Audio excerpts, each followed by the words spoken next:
This is Brooks, and this is my price action trading course. This module has to do with taking profits. You need a plan to manage a winning trade, and you need to protect your profits as you let them grow. You also have to take profits before they disappear. The tools that you use, first of all, you begin with a protective stop. Next, you trail the stop as the market goes your way, and you can also use break-even stops. You want to take profits before they disappear.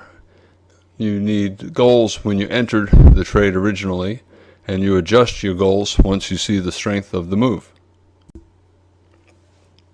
When you enter a trade, if the goals are really not all that clear, rely on defaults. For example, you'll put an initial risk beyond the signal bar.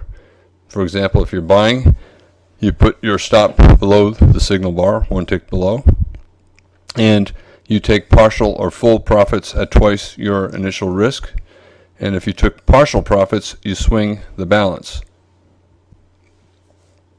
In terms of scaling out, if you are trading a big enough position that would allow you to scale out, you might take half off once the profit reaches twice your initial risk.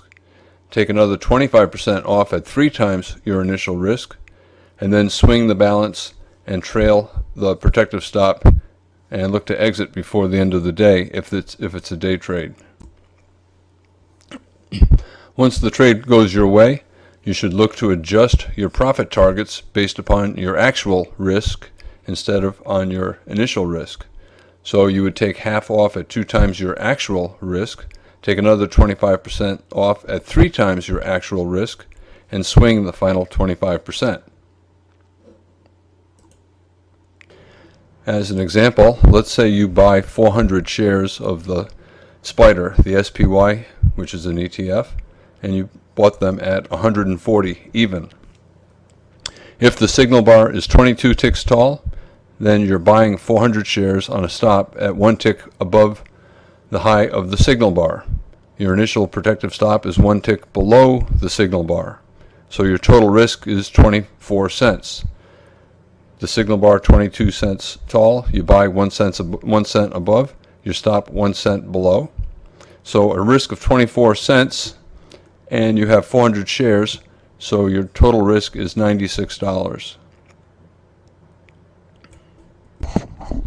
Although this example is based upon the SPDR, the SPY, this example is to illustrate trading principles, and I actually modified the prices slightly to be able to use round numbers. But the prices that I am citing in this example are very close to those of the actual day.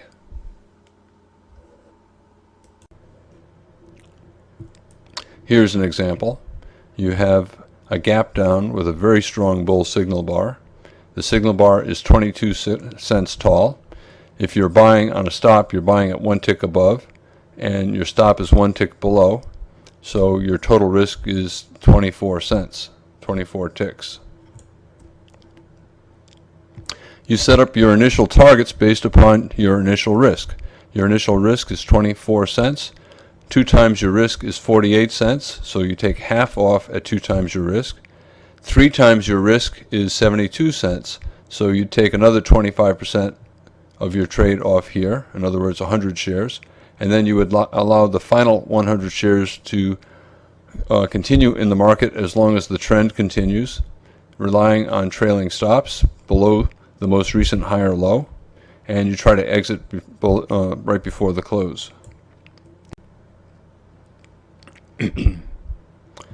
After you enter, if you see the market pull back like this, that is not a strong sell signal bar, so you rely on your initial stop and hope for the best. Here you can see a big tail on the bottom of this bar, and that's caused by bulls aggressively buying, trying to prevent the market from coming down, hitting their stop, so the bulls are adding on. As the market starts to go up, as this bar is forming, as this big bar is forming, you quickly determine what your actual risk was. You know, where did you have to have your stop to not get stopped out of the trade? Well, if you bought here and the market started to turn up here, you would not have been stopped out if you had your stop one tick below the low of this bar. And that is 21 cents below, that's 20 cents below your entry price, which is above the high of this bar. So your actual risk is one tick below the low of that bar, and that price, that red line, is 20 cents below your entry price. So your actual risk is 20 cents. You'd quickly figure out where 2 times your actual risk is, 40 cents. So 2 times your actual risk is this blue line, this red line, and the market went 1 tick above it. So you would have exited half of your position, 200 shares, at 2 times your actual risk of 40 cents. And you can see that tail there indicates that a lot of traders did the same thing. So the market rallied to 140 and 40 cents. It reached the minimum target of 2 times the actual risk, or 40 cents.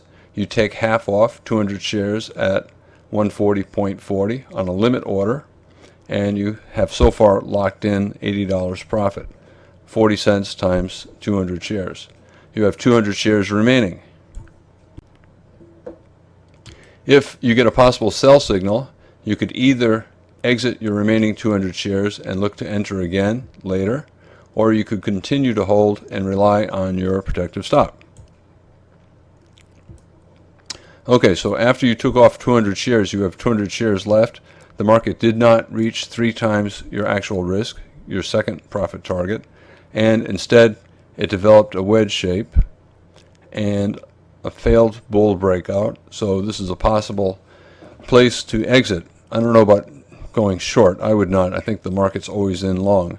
However, the stop for an always in long position, a swing trade, is below the most recent higher low. So it would be below this bar, which was where you moved your stop after the market turned up.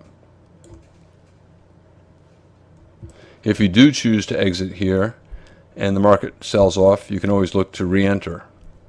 This is a reasonable thing to do. It is reasonable to exit here because of the wedge shape. We may get a pullback.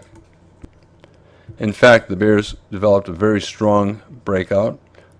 So you could have exited there, or you could have held, and we have 2 legs down, 1 and 2, which is common after a wedge. But look at this bear breakout. What kind of follow through did it get? It got a very strong bull reversal bar. So that is a failed breakout setup, a failed bear breakout setup. The market fell to below the entry price, so it would have stopped out weak bulls who moved their stop to break even too early, but it would not have hit a stop below the bottom of the bull spike. Very often when you have bull trends that don't look particularly strong, you get a very big sell-off, but it does not hit a stop below the bottom of the spike. And this was probably a sell vacuum test of the weak longs, the longs who put their stops at break even. The market quickly came down, wiped out those stops, and reversed up.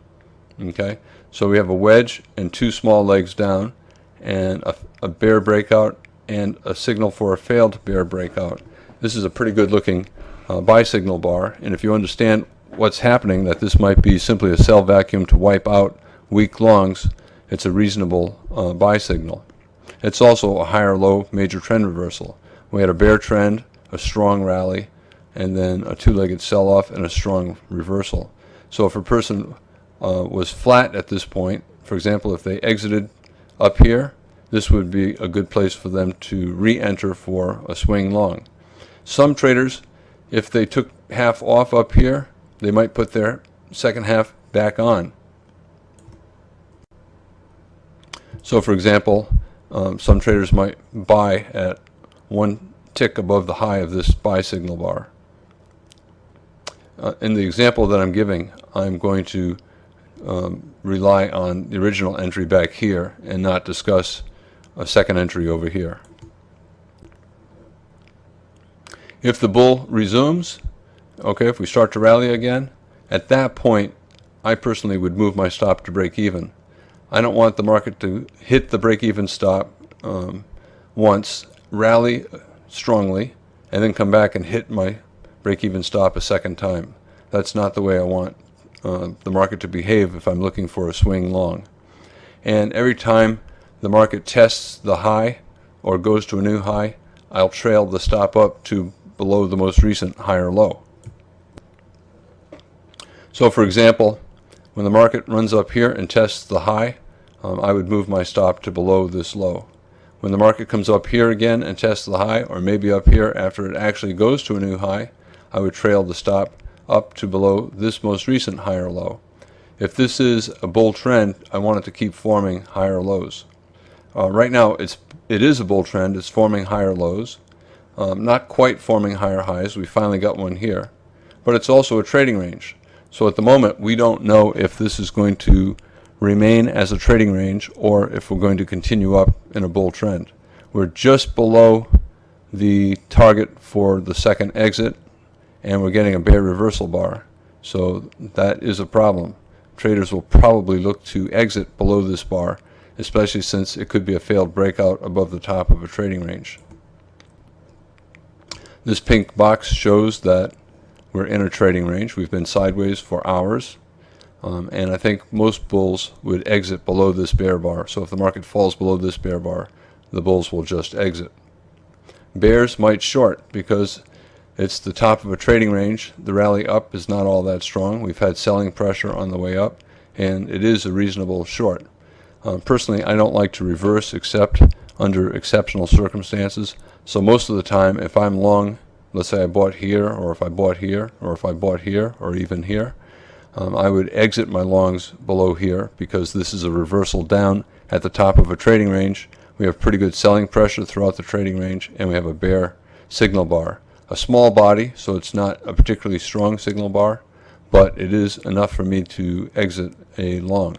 If I were flat, I would consider going short, but I don't like to reverse because it's too much to process. I'm trying to think about the bull case and to also think about the bear case and to make the trade and do it correctly, place the orders correctly, all within a very short time, is something that I don't reliably do.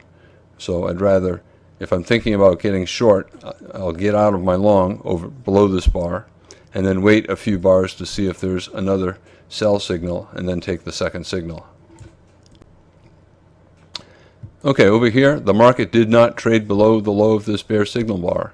The market had a little inside bar here, and instead of going below it and below the bear bar, it found buyers right at the low of the bear reversal bar. So that's a sign of strength by the bulls. They prevented the bears from triggering a short and from running the stops. A lot of bulls would have gotten out below this bar, but the market did not get there, so that's a sign of strength. The market went a tick or so above the 3 times the actual risk, so bulls can take off another 25% of their position, 100 shares, at 60 cents profit, and then trail stops below the most recent higher low. So you take another 25% or 100 shares off at 140.60 for 60 cents profit, which is $60. 60 cents times 100 shares, 6,000 pennies, that's $60 profit.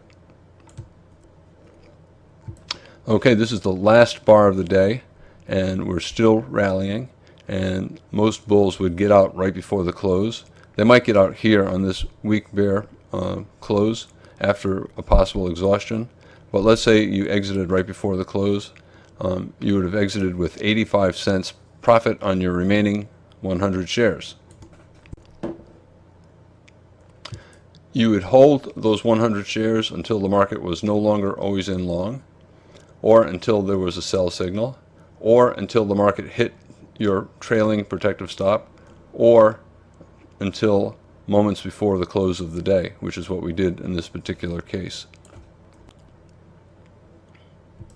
So when you took your final profits on that remaining 100 shares, you made $85 on that final 100 shares. Your total profit is $225. Your initial risk is $80. Remember, you had a 20-cent stop and 400 shares. So on your first 50%, your first 200 shares, You made $80. You exited at 140.40. You took another 100 off at 140.60 for another $60. And you took your final 100 off at 140.85 for $85, giving you a total profit of $225 on your 400 share trade. Well, let's say you were a little richer and had a bigger account. So instead of trading 400 shares, you traded 4,000 shares. The spider can easily handle 4,000 shares. And in that case, everything would be tenfold greater, and your final profit would have been $2,225, and your risk would have been $800 instead of $80. Well, let's say you were trading even bigger. Let's say you're a fund manager, and you were trading 400 E-mini futures contracts instead of 400 spider contracts. Then everything would be substantially larger, and your final profit would have been over $100,000, and your initial risk would have been $40,000. And the E-mini futures market, the futures market can handle 400 shares. That is not an unusually big trade for the E-mini futures contract. Sometimes when you're in a position, a swing, your profits grow very large, very fast. You always have to keep your dollars at risk below your maximum. You have to reduce your position size based upon your current stop. You keep trailing the stop up, but as the market gets further and further from your stop, let's say in a bull trend, the market keeps rallying, your risk is greater. You know, every now and then you'll hear someone say, "Oh, it's okay, I'm trading somebody else's money." You're not trading somebody else's money. You're trading your money. Once it's in your account, it's yours. And trade it like it's yours, and keep your risk, your maximum risk, the same. Don't increase your risk. So for example, let's say your normal risk is 20 cents in the spider, and you normally trade 500 shares. So your total risk, maximum risk, is 1,000 ticks.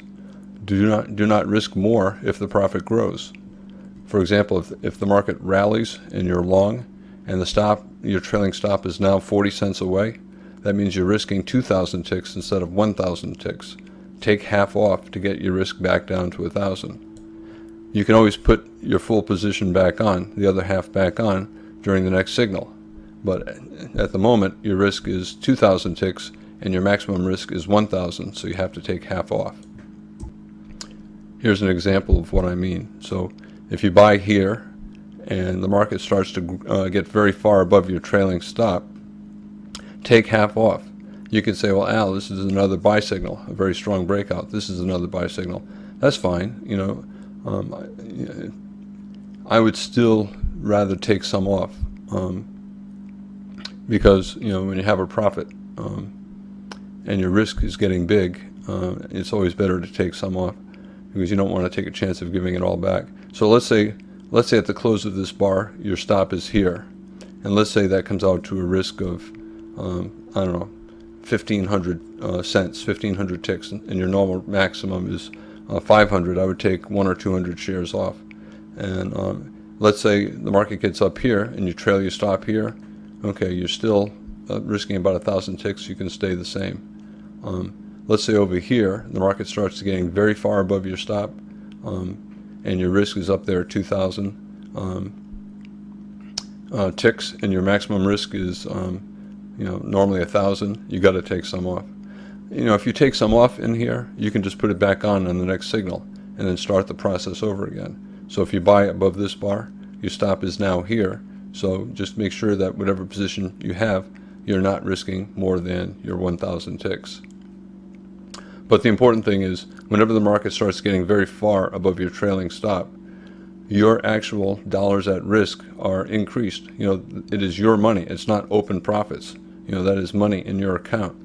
So manage your trade as if it's your money, and calculate, always be aware of how much money you're actually risking. A lot of times when the market's going up like this, and the market's over here, the trader thinks his stop is down here, but he's really not risking that. Let's say he keeps his full position on, he'll get out long before this. So he thinks this is his stop, but it really is not. It'll be somewhere up in here. So, you know, a lot of times, you know, if he keeps his full position on, that's okay, as long as he's honest with himself and he's not actually using a stop way down here. If he's extremely disciplined and he truly is going to rely on the stop, he has to reduce his position size. On the other hand, the market's moving quickly, he's long, and he wants to take a chance.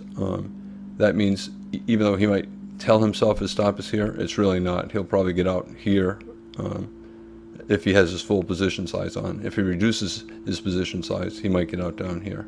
Key point is just keep the total dollars of risk within your comfort zone, and if your open profits are growing very big, either reduce your stop or reduce your position size, because you don't want to go beyond what you normally risk.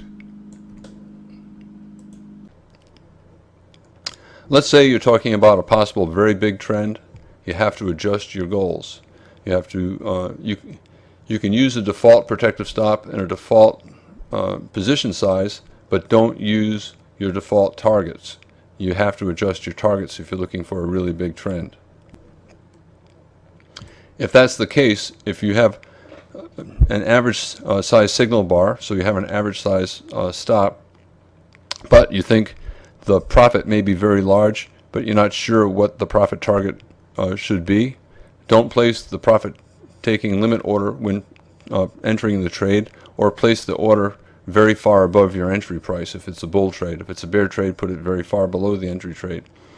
You want to wait to see if the move is as strong as you think it will be, and if it's not, then use your default profit taking at 2 times the risk. Let the market dictate where you should take partial profits. Instead of trying to take partial profits at 2 times the initial risk, if this looks like a potentially very big move, you could take half off at 2 times your risk and swing the balance. But if it looks like it's going to be a very big move, you can move your profit target for your first half to substantially bigger, and rely on the price action to dictate where you should take profits.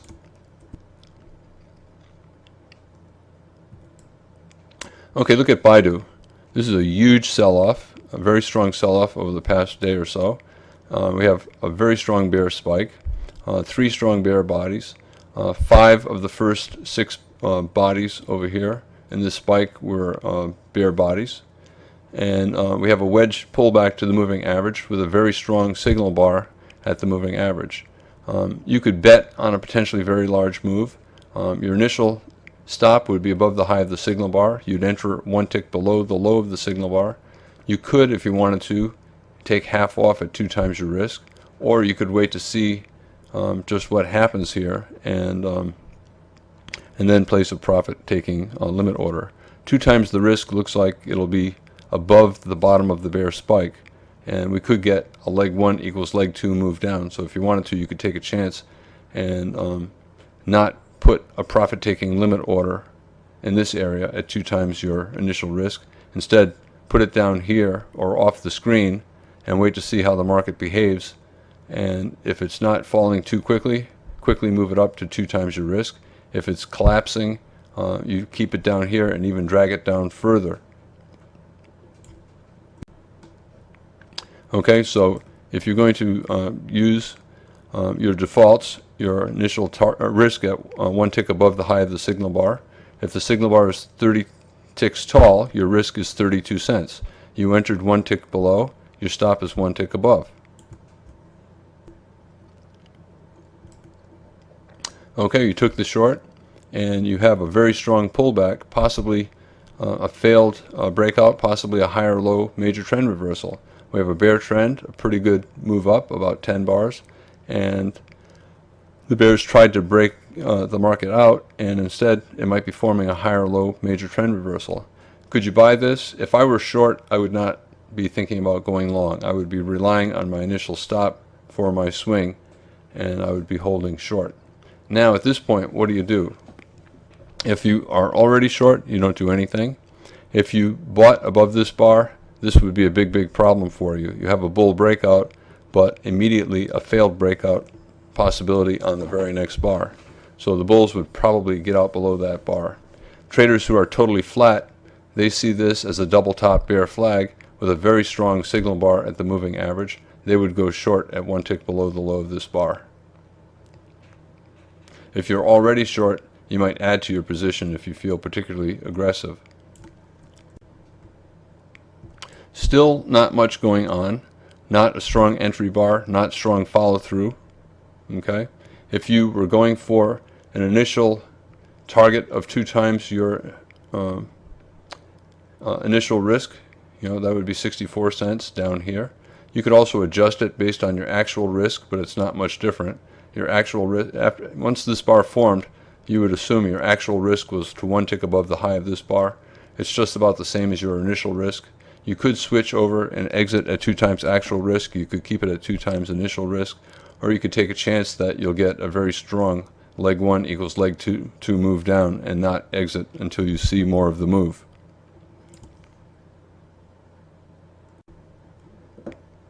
Alright, if you did not exit half at 2 times your initial risk and you saw this huge bear breakout bar after this bear bar, after the double top bear flag, you would be thinking that there's a chance we could get a leg 1 equals leg 2 move. And if you saw this, you could take some off here, maybe take off 25% instead of 50%, or you could keep dragging your profit-taking limit order further down to see if we quickly get a leg 1 equals leg 2 move down. Regardless of what you're doing with your profit-taking limit order, we have a very strong bear spike. I would lower my protective stop to above the top of the spike, maybe even to above the top of this very big bear bar. Okay? When the probability of the move is high, here we're in a very strong bear trend, so we're probably going to fall further. So your probability is high. You're pretty confident, 60% or more. You can take some off or all off at only 1 times your risk. The trader's equation is positive when the reward is equal to the risk when you're confident of the move. Here you look at that chart and you say, yeah, it's falling. I'm confident it's going to fall more. When that's the case, the probability is high. You can go for a reward that's equal to your risk instead of twice as big as your risk.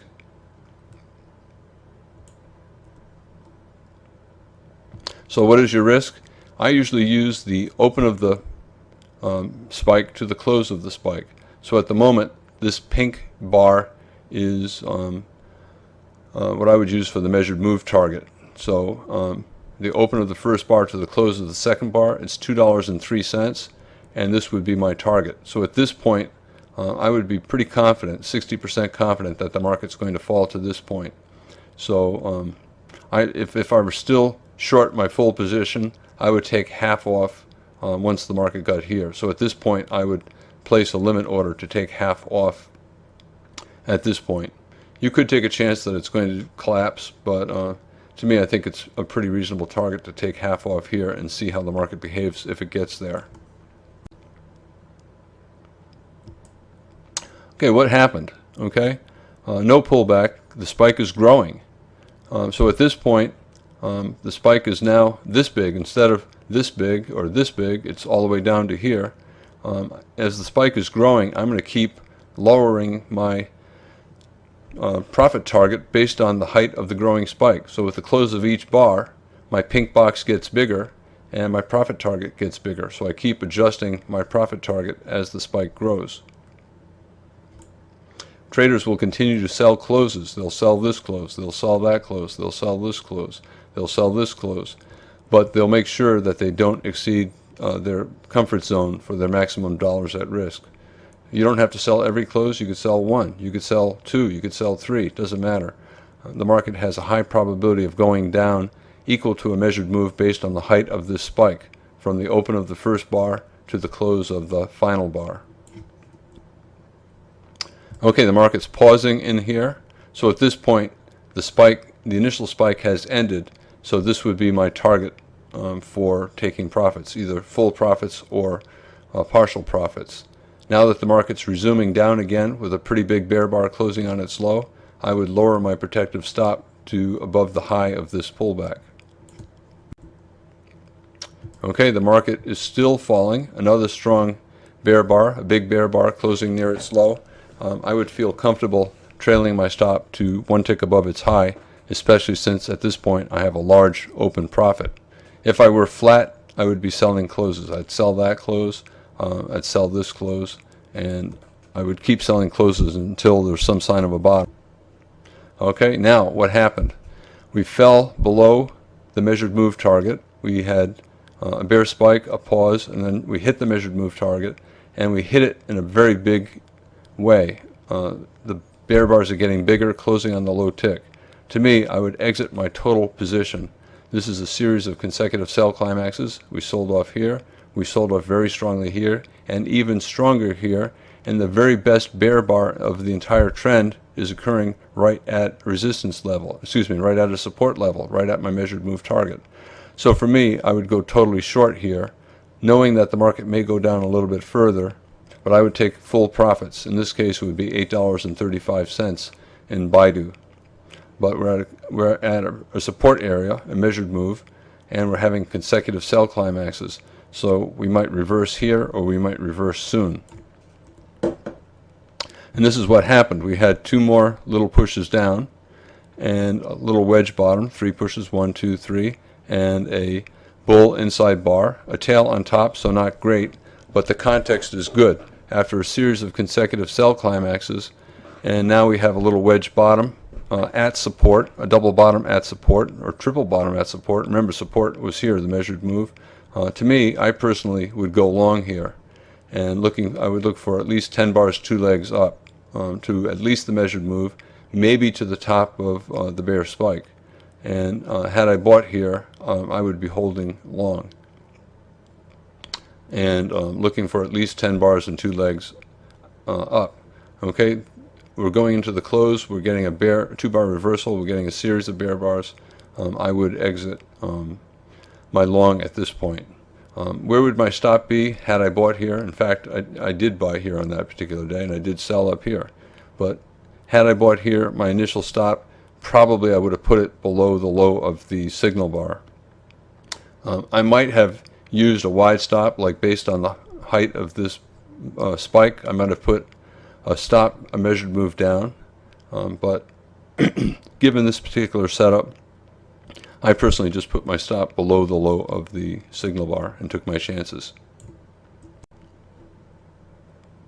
Initial risk versus actual risk. The initial risk is the number of ticks to your protective stop, your original protective stop. The actual risk, I've talked about this many times, it's the number of ticks plus 1 that the market moved against you before resuming towards your target. So for example, if I bought and then the market rallied and then it came down but did not hit my stop and it rallied up again, had I had a stop in the market that was 1 tick below that higher low, I would not have been stopped out. That is my actual risk, and I can adjust my profit targets based upon the actual risk. It's the number of ticks that I would have had to have to not get stopped out of the trade. It's sometimes reasonable to convert a swing trade into a scalp. Most swing trades start with low probability, but in the breakout phase, the probability of a successful trade is often 60% or higher. When the probability is high, you can exit with a reward that is equal to the risk. You don't have to go for 2 times the size of the risk. You'll still have a positive trader's equation when the probability is that high. And when that's the case, it's okay to scalp. An example, let's say you have a bull breakout late in the day, and you start to see some evidence of two-sided trading, and you're not certain that the market will go far enough your way before the end of the day, or if it'll pull back first. However, you're willing to take a chance, and you're willing to rely on a swing stop. Then you go ahead and you buy it as a swing. If the market quickly goes your way, and it reaches a reward that's at least as big as your actual risk, you can scalp out, and that's a mathematically sound thing to do. In the breakout phase, the probability is 60% of higher prices, and if you get that right away, you can scalp out. If it goes against you, either you can rely on the swing stop, or you could add on lower, and if you add on lower, you can look to exit the entire position at your first entry price, getting out break even at your first price and with a profit at your second, or you can just hold and see if you get a big move up into the close. So how do you determine the actual risk? After you enter, you count the number of ticks that the market moved against you before it started going your way, and you reduce your target to that number of ticks, and that converts the swing into a scalp, and it maintains a positive trader's equation. For example, here we have a market that is becoming clearly always in long. We have a strong bull breakout, 3 strong bull bars, and it's getting late in the day. We're in the final hour. So the swing stop for anybody buying at any point and for any reason here would be below the bottom of the spike. This is after a lower low major trend reversal. We had a bear trend and a break above the channel, a break above the trend line and above the moving average, and then a lower low major trend reversal, and now we're getting a lot of buying pressure, a lot of consecutive bull trend bars, and here we're getting large bull trend bars, so the odds are high that the market's going higher. Anyone who buys in here has to rely on a swing stop which is below the bottom of this spike. Okay, at this point, look what happened. We had the doji bar for the failed breakout attempt. The market went 1 tick below and quickly reversed up into an outside up bar. But the market went down on this bar and then up, and down on this bar and went up. So it's a micro double bottom, and a micro double bottom is a small high 2 buy. Any double bottom is a high 2. So you can buy above the high of this bar. But when you're taking that buy, if you're taking it as a swing, your stop is below the bottom of the spike. However, these dojis, and we're near the top of the day, these dojis represent two-sided trading, and it's possible that the market may not go straight up. It may go up a little and then pull back and then go up again. So if you take this buy, you're at first relying on your swing stop, and as soon as it starts to go up, you quickly calculate your actual risk. And in this particular case, the market at most went 2 ticks against your entry price. You know, we had the entry 1 tick above this bar. The market traded 1 tick below the high of the bar, 2 ticks below your entry price. So you would have needed to have a stop 3 ticks away to be in the market as it was going up. I never go for a trade with 3 ticks profit in the E-mini, but I do sometimes go for 4 ticks. So in this particular case, late in the day, I often would quickly place a limit order to exit out 4 ticks above my entry, and I would have been filled. So I would have converted my swing trade into a scalp. Had the market instead gone down, I could have added on 1 or 2 points lower, and then wait for the market to come back to my original price, and then exit the entire position. My first entry, I'd get out break even, and on my second entry, I would get out with a profit. If I did do that, I would still be using the swing stop below. And this is what took place. So you could buy 1 tick above this bar, you'd be able to scalp out with 4 ticks, and it turned out the market went higher. So if you bought it as a swing and relied on the stop, you would have made probably about 4 points. After the market went above this high, you probably would have trailed your stop to below the most recent higher low over here. And once it went above here, your stop would be down here. You only have a couple bars left in the day. It doesn't really matter. That's irrelevant. And you would exit in the final seconds before the close. When you're doing trades, when the market is doing this, lots of reversals, relatively big bars late in the day, you got to be very fast. Remember, you're going to be tired after trading all day, and these bars and these reversals happen very quickly. It doesn't look necessarily like they're happening quickly on the 5-minute chart, but many of these bars go up and down repeatedly as the bar is forming. So you have to do a lot of thinking, and I think it's very difficult to do. Best thing to do, you can scalp out, which is an easy way to do it, or you can just take the swing trade when the market gets up here, put the stop below this low, and keep your fingers crossed that the market will rally in a channel up for the rest of the day. We have a spike here, so chances are we're going to be in a channel. We have two-sided trading here, so the market might be entering a channel. and it turns out that it in fact ended up as a channel for the rest of the day. Well, what happens when the signal bar is small compared to the trend that the market is in? Do you still go for a profit target that's 2 times the size of the risk, 2 times the size of the signal bar? Not necessarily. Let's say the signal bar is 1 point tall and your default risk in the E-mini is 2 points. Instead of going for a target that's 2 times your risk, in other words 2 points, you could go for a target that's 2 times your default risk, or 4 points. Here's an example for the spider. If you normally risk 20 ticks and the actual signal bar height is 8 ticks tall, so your actual initial risk is only 10 ticks, and the market's moving in a big way, instead of going for 20 ticks, you may go for twice your normal default risk. If you normally risk 20 ticks on a trade, try to exit half at 40 ticks, twice your default risk. If you're trading another stock like IBM, for example, and you normally risk $1, you could exit half at $2. So here's an example. We have a pretty big move in the spider. The market's down about 80 or 90 cents inside of an hour or so, and we have a relatively small signal bar, about 10 cents tall. You could exit at 2 times your initial risk, which would be right here, and then move your stop to break even. Or if you wanted to, you could go to a bigger target based on the size of the trend that occurred before. In other words, don't exit, just hold and wait for a reversal, like maybe possibly exit some over here. A little parabolic wedge, 3 pushes, 1, 2, 3, after a sell climax. Around a measured move down from the high of the day to the open of the day to a measured move down.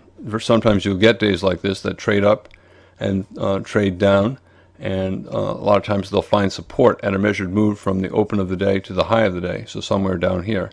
And those days oftentimes get back to the open, and then the bar on the daily chart ends up as a perfect doji bar. So you have to be aware of that possibility, and that might have been what the market was trying to do right here.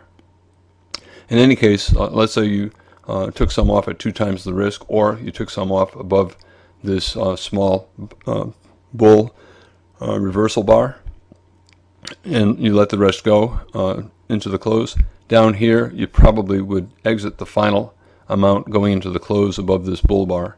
Another parabolic sell climax, 1, 2, 3, and you have this slope, and then the slope is getting steeper, and we have a failed bear breakout below this breakout pullback, bull body, another bull body, and only a few bars left. I personally would buy back if the market went above the high of this bar and close out the remainder of my position.